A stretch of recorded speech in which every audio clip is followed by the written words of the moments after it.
Well, one of the worst kept secrets of the offseason finally became official today, as Noah Gregson will be driving the number 42 Chevrolet for Petty GMS in 2023 full-time. This will mark the end of Noah Gregson's 4-year relationship with Junior Motorsports, where they've had a lot of success, a lot of ups and downs, but I tell you what, pretty good 4-year run overall. I was really disappointed that Petty GMS did not unveil a Bass Pro Shops Black Rifle Coffee Company cup car. I really would love to see that scheme move up with him. I think it's beautiful, and I love it. It's my favorite scheme currently in any NASCAR series. Shout out to Dolbin Designs for this picture. He's the one that made this, and I think it's beautiful what he did with it, and I'm sure that they could make it just as beautiful in real life. Hopefully that announcement is coming soon. This move is one that I think only continues to show Petty GMS is moving in the right direction. I mean, when's the last time we ever seen this talented of a roster in Petty colors? As talented of names in Petty colors. What Maury and Spencer Gallagher have done with this team, essentially soft rebooting the entire company, I think has been a success to this point. Eric Jones's decision to stay and sign a contract extension instead of potentially pursuing other offers also speaks volumes to this.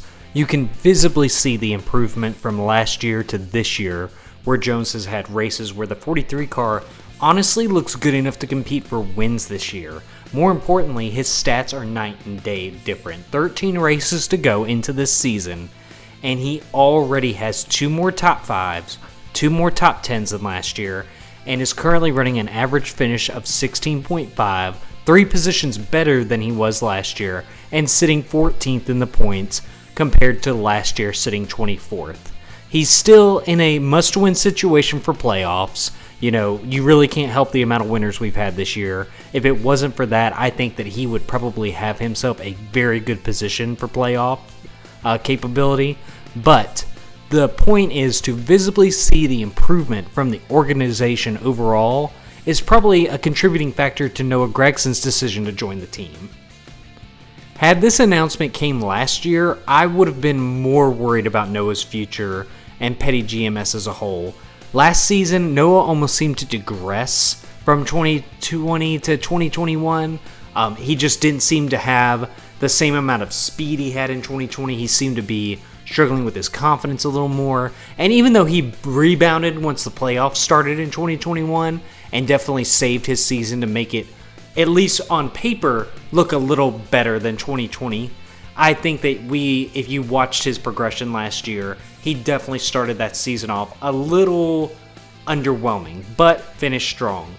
But this season, you can see the difference between how he drives and the maturity that he has slowly developed over the last 4 years. I don't think that every driver needs to be in the Xfinity Series for 4 years, but it shouldn't be looked negatively upon if they are. I don't think that just because he has been in the Xfinity Series for 4 years and maybe took in more time to develop into a cup level driver, I don't think that that means anything as far as his talent and development compared to that of someone like Ty Gibbs, who I think most are in agreement could go to cup next year. But Noah has developed so far with Junior Motorsports that now I think he can step into a cup car and be more than ready to take on that learning curve and probably have a better rookie season than, let's say, if Ty Gibbs moves up next year. He's not going to come in and dominate, and honestly, I think that Eric Jones might even show him up a little bit next year, but that isn't indicative on Noah Gregson's career as a whole, or what I think of his career as a whole. I think that in a year or two, we're going to see Noah competing for a playoff spot and probably contending for wins on a decently consistent basis. Much like how he slowly developed since being the kid who wrecked himself and Johnny Sauter at Dover all those years ago in the truck series for Kyle Busch, he will slowly develop into being a competitor in the Cup Series, and it's really hard to say if we'll ever see him put his name into consideration for like the Cup Championship, because while he's talented, that talent seems so inconsistent, Some weeks, Noah looks like he's the best driver out there and that nobody can catch him and match his speed, and some weeks he struggles to gain his composure and runs below Junior Motorsports expectations just to be fair. But all in all, I think that he is more than talented enough to be a mainstay in the Cup Series for a long time, and at least be the type of guy who competes for the playoffs consistently. And while a win a year, I don't know if I'm ready to call that the par for him.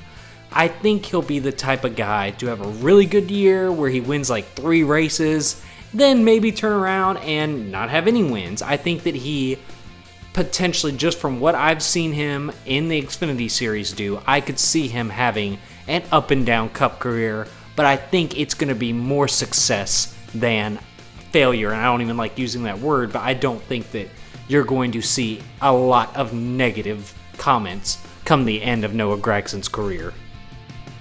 You can see the talent is there on the Cup level.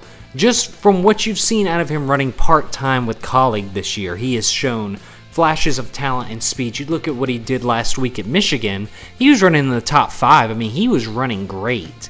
And he got caught up in a wreck, gets himself caught into a lot of bad luck, and I think that that's mostly him overexerting himself and trying to make the most of his opportunity. And I think that he is either overdriving himself into bad luck, or he is putting himself into situations where bad luck is generally going to present itself.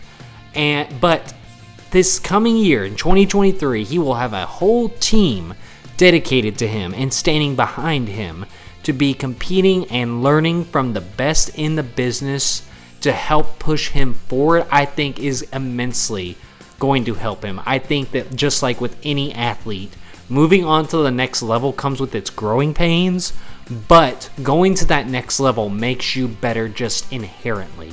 So overall, I think his future has a very high ceiling.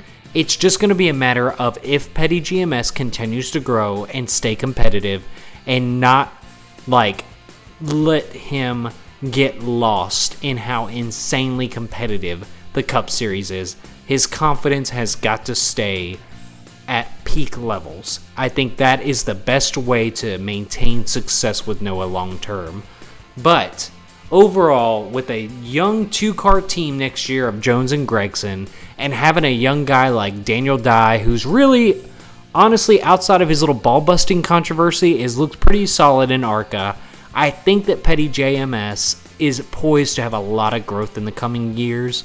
It won't be overnight, and there are still a lot of growing pains to be had, but this is definitely looking like one of the brighter portions in the Petty Racing Team legacy.